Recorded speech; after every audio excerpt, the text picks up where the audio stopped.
Welcome back, Gundam guys and Gundam gals. Patrick Grade here from GGInfiniteNews.com. This time, bringing you the review for number 6 in the High Grade Gundam Age line, the Zedas. This is the second mobile suit from the unknown enemy we've had released in high grade form. The first being the Gafran, which I was pretty happy with, but I hope to see if the Zedas fixes some of the problems like the balance issues caused by the tail weapon, as well as the oversized skirts and stuff. So let's start looking at all the parts and see how it turned out. So the legs follow the same simple design philosophy of the Gafran, mainly a black, gunmetal gray kind of color, with a little bit of tan to offset it. The feet have a nice mid-foot break there for the transformation. The ankle articulation is limited by both the armor around the foot and ankle, as well as a ball joint. There's not much room for it to move around in there. So you get a little bit of side to side and forward and back, but not too much. The knee bends a little bit over 90 degrees. The leg also has a backwards bend for the transformation.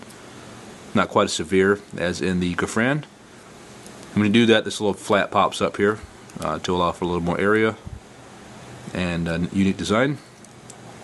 There's no swivel at the hip joint. It's all encased in the plastic here, so it's one solid piece.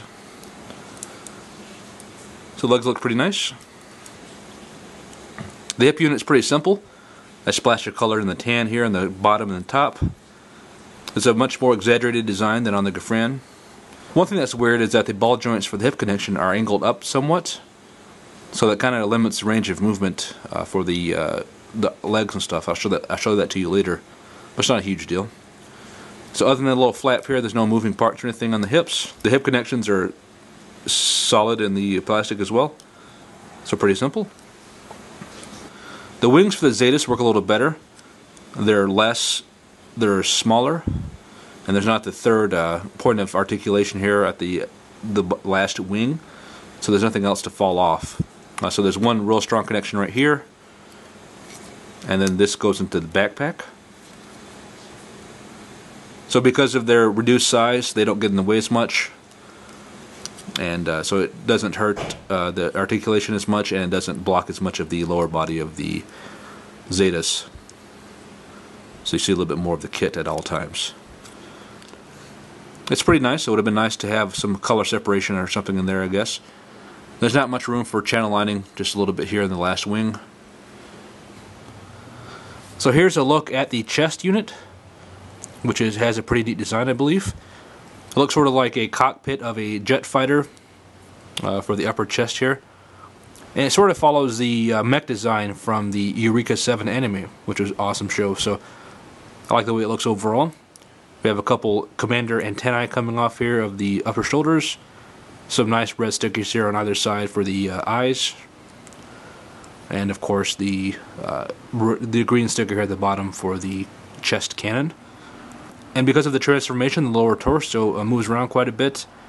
The tail section flips up like this. You can see that there's a poly cap here and then a peg here that this plugs into as it slides back, helping to lock it in place. And this whole flap here can move around as well. The shoulders have a similar movement as the Zedas. Some in and out movement on the ball joint there. And the weird thing in the back here doesn't move around at all. It's stationary. So that would have been cool if that kind of moved around or collapsed over the head or something. But overall, it's pretty cool. Overall, the shoulders, arms, and hands are pretty much the same that we saw on the Gafran, just with a few differences in design and color. The spike here is much longer.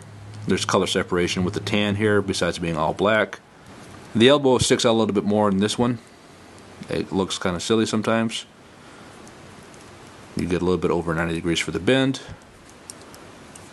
And the hands are the exact same, except for the fingers being molded in yellow plastic. And the second hand options are the open hands with the posable beam cannon there in the palm. Pretty neat design. And the Zeta sword attaches by using this as well, so it's kind of a multifunction device there. There's a little bit of independent swivel there at the shoulder. Lower bicep swivel, and that's as much bend as you can get in the elbow. So the head for the Zedas is kind of a step back in my opinion. It's less complex when compared to the Gafran, and not quite as covered up by the side flaps. The somewhat weird shape of the head is more apparent in the Zedas version. Still has the cool green sticker for the eyes, as well as the unique eye design. But there's no moving flaps or anything, because there's no beast mode for the transformation. So this is all a solid piece. So at this point I would be showing off the Zedas sword, the weapon for the kit, which also functions as a tail when it's transformed. But I managed to leave it at work, in my office at work, on Friday, when I was playing with the kit at work, since I was so busy. So I have to show that to you on Monday when I can get back in the office.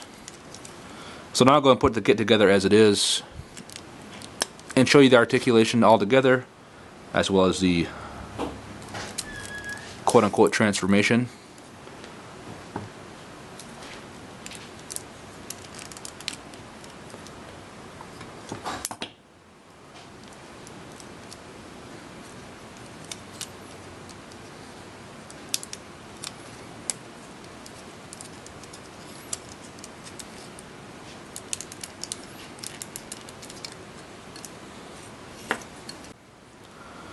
So take a look at the articulation with everything assembled here.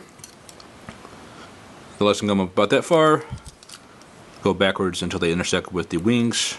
Because of the weird ball joint design, there's really no split movement at all. There's a little bit of twist in the hip joint area, but of course no swivel all the way around or anything. And what I was talking about before with the oddly angled ball joints up here, you can see the legs don't come together all that much, so he always has kind of a split stance. So that's kind of a hindrance, I think, with coming to posing. There's a little bit of twisty action going on here before the wings get in the way too much. You can go all the way around if you really want to, but you're going to knock stuff off like you just saw. And because of the transformation, there's quite a bit of backwards torso bend there as well. The shoulders can go 360 if you want them to. Arms can go out that far. And across the chest pretty far if you go under the cockpit there.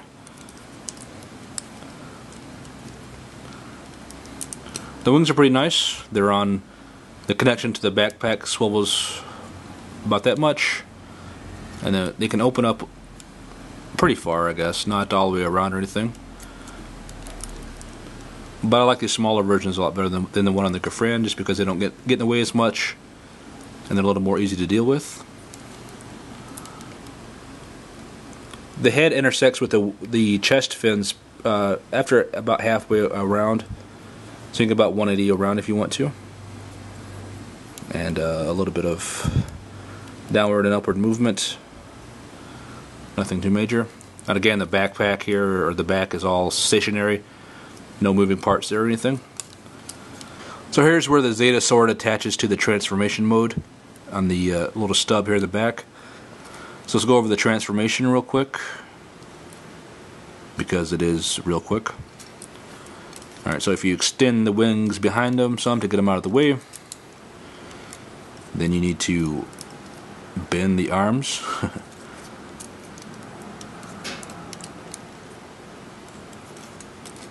With the legs and feet, collapse the feet, put them in the backwards bend there, raise up the tail, and then slide that ball joint into place to lock it there. And so there it is in its flight mode.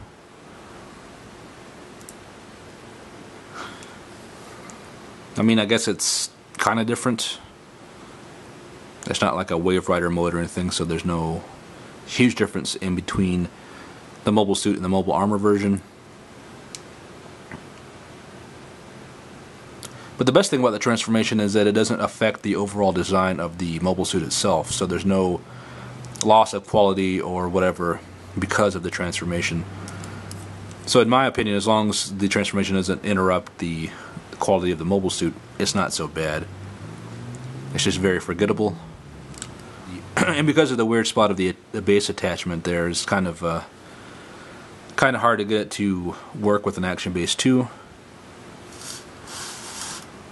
But it doesn't look, I guess, too bad on an action base, a Master Grade action base there. It could have been better if the arms and hands were hidden a little more, and if the head was recessed down into the body somewhat, or covered up or something.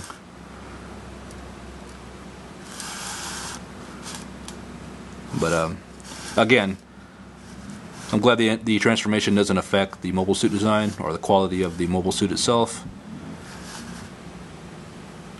But this is pretty forgettable in my opinion. So as the Zeta spins around here, I want to go over a few of my opinions. Overall, the Zedas is a pretty good high-grade kit. It takes the aesthetic design of the Gafran and upgrades it to a familiar yet unique appearance. And while there's still only 2 colors used primarily throughout the kit, the inclusion of the red and green stickers on the chest and the yellow hands help make a couple of the areas pop, and provides a little bit of uniqueness to the kit overall and its color design. And the lack of the back-heavy tail weapon helps with the stability and posing of the figure, although it does lose some of that visual oomph that provided for the Gafran. Still no beam blades for the palm weapons, but you can plug in, if you have some extra beam blades of your own, you can plug them into the little port there on the barrels to get that effect that we see in the cartoon sometimes. And the transformation, like I said, it should just be kind of forgotten in my opinion. It's not overly impressive, but again, since it doesn't affect the overall quality of the mobile suit design, I don't see it as too much of a hindrance. It's just kind of an option that some people may like, but I would feel a majority of them won't. So I like the look of the Zedas quite a bit, and if you do too, the high grade kit does a good job of reproducing that look and giving you a pretty playable kit as well. The construction's real simple. It won't take that long to build, and what you get from the process is pretty rewarding. It's not the most articulate high grade kit there is, of course, but I think the design kind of helps alleviate that problem. And because of their weird design, the UE suits aren't quite as posable as the high grade Gundam Age variations, but there's still quite a bit of playability here with this figure. You can get some good aerial poses on the action base, and the sword looks kind of cool too, even though it's not quite as cool as the tail weapon on the Gafran or the Bacto. So this kit should be coming out stateside here pretty soon. I'll put a pre-order link for gginfinite.com down in the info section if you want to check it out yourself. It's under $20, so it's a good kit to get, especially if you want to complete your Age high grade line. So thanks a lot for watching. Again, I'll post a quick video on Monday showing off the sword and its various poses and stuff, and how it attaches to both the back and the hands. Sorry I don't have that right now, but I'll get it to you on Monday.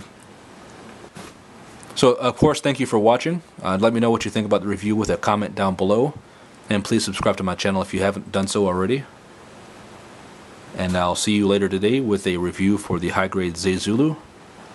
And I should even be getting the Bacto and GXs today from Gundam Guy as well. So stay tuned for several more videos this weekend, and I will see you soon. Thanks a lot.